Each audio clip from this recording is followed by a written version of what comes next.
Pinatawag niya ako sa Malacanang. Alam mo ba kung ano pinakain niya sa akin? Isang okra, isang sitaw, at isang talong. Gulay. Gulay at merong isda.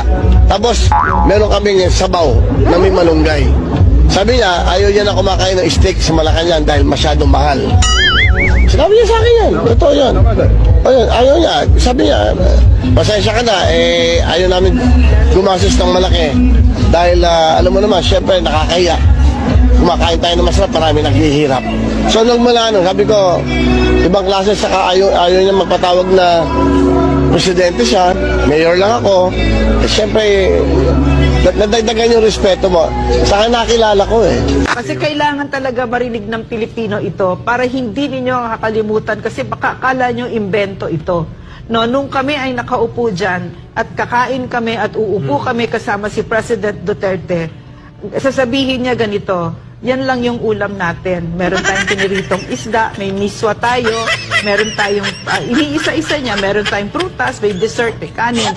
Okay naman yan. No? Kasi hindi natin pera yan. Pera ng taong bayan. Pwede nga sabay-sabay na kami, pera ng taong bayan yan. Every day that we ate with him like that, it was really like that. He really lived it. It was so quiet. And let me tell you the difference. When I went back to Malacanang, under this president, I was so shocked at what I saw.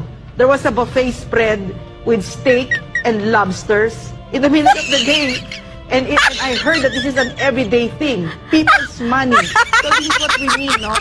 Kailangan hindi tayo papayag sa ganito. Kailangan meron tayong isang gobyerno na nahihiya sa taong bayan. Na maliwanag sa kanila. Katulad ng sinabi ni Eric, hindi ninyo pera yan, Martin Romualdez, pera ng taong bayan yan. Grabe, biglang lumabas ang isang viral video at marami ang nagising sa nakakagulat na katotohanan. Ang tanong, nabula lang ba talaga tayo? At sinasabi ng post na ito, mga hindi nagkaisa ng script daw, kaya kanya-kanya sila ng pambobola sa taong bayan. Totoo ba ito? Halika, atin itong pag-usapan mga kaibigan. Biglang lumabas ang isang viral video, nabula lang ba tayo? Ayaw niya. Sabi niya, pasensya ka na. Ayaw namin gumastos ng malaki. Dahil alam mo naman, syempre nakakahiya. Kumakain tayo ng masarap, marami naghihirap. So nung mula nun, sabi ko, ibang klase, saka ayaw niya magpatawag na presidente siya, mayor lang ako. Siyempre, nadagdagan yung respeto mo. Saka nakilala ko A few moments later. Pero teka lang, bakit parang may mali? Marami ang natawa, marami ang napikon, pero mas marami ang natauhan.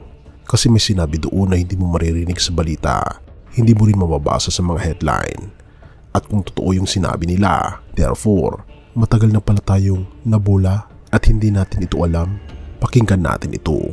Kasi kailangan talaga marinig ng Pilipino ito para hindi ninyo kakalimutan kasi baka akala nyo imbento ito.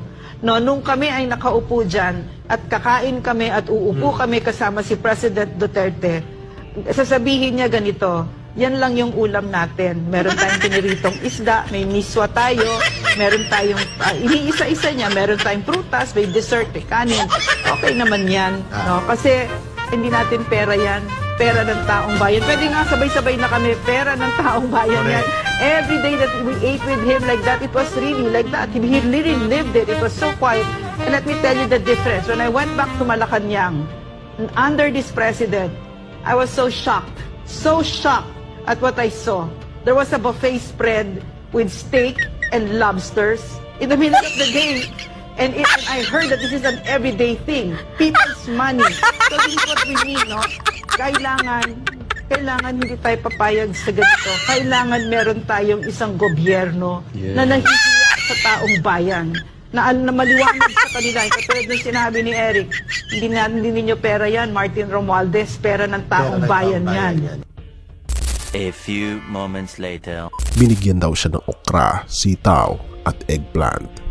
Dahil ang mga kababayan natin ay naghihirap, kaya hindi raw nila afford na kumain ng masasarap. Ngunit kung ating makikita sa isang video, tila kasalungat. Atin pa itong tingnan mga kaibigan. At kung totoo ito, tila hindi nagkakaisa sa script. Hindi naman ito edited. At kung hindi ito edited, tayo ba ay naging biktima? Naalala mo yung unang linya, biglang lumabas ang isang viral video. Oo, viral nga, pero baka hindi dahil sa katatawanan. Baka dahil sa wakas, nakita na ng bayan kung sino talaga ang kumakain ng totoo at kung sino lang ang ginagawang ulam ang taong bayan. Pero habang pinag-iisipan mo lahat ng ito, ang tila mga kasinungalingan, ang tila mga pagkukunwari, lahat ng kalituhan, may isa lang na hindi nagbabago, hindi nagsisinungaling at hindi nagpapanggap, at ito ang ating Panginoon Jesus. Colossians 1 verses 13 to 14. He has rescued us from the dominion of darkness and brought us into the kingdom of the Son He loves, in whom we have redemption, the forgiveness of sins.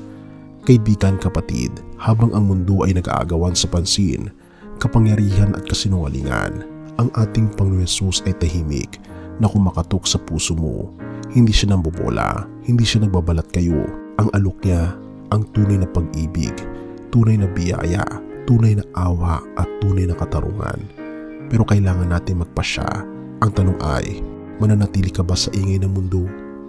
Therefore, lumapit ka sa Kanya, kaibigan, at mararanasan mo ang kapayapaang hindi kayang ibigay ng tao. Kaibigan, kung pagod ka na sa paulit-ulit na kasinungalingan ng lipunan, kung sawa ka na sa mga pangakong walang laman, lumapit ka sa ating Panginoon Jesus. Hindi mo kailangang magkunwari, hindi mo kailangang maging okay, dahil ang ating Panginoon Jesus mismo ang magsasaayos ng wasak na puso mo. Purihin natin ang ating Panginoon Diyos at tayo manalangin. Ama naming Diyos na mga pangyarihan sa lahat na nasa langit, salamat po sa paalala na sa gitna ng gulo at pandaraya ng mundo, may isang katotohanan na kailanman ay hindi nagbabago. Ito yung pag-ibig sa amin sa pamagitan ng iyong anak na walang iba kundi ang aming Panginoon Jesus. Linisin niyo po ang aming puso, patawarin niyo po kami sa aming mga kasalanan, at tulungan niyo po kaming mamuhay sa liwanag ng iyong katotohanan. Turuan niyo po kaming magmahal, magpatawad, at tumindig sa katarungan, tulad ng aming Panginoon Jesucristo. Salamat po sa iyong pag-ibig, o aming Panginoon Diyos, at patunayan po kami, at pinupuri po namin kayo magpakailanman. At salamat po sa pagdinig ng aming mga panalangin, at patawarin po kami sa lahat ng aming mga pagkukulang at pagkakasala, sapagkat ito po ang aming samot hiling sa matamis na pangalan ng aming Panginoon Jesus. Amen.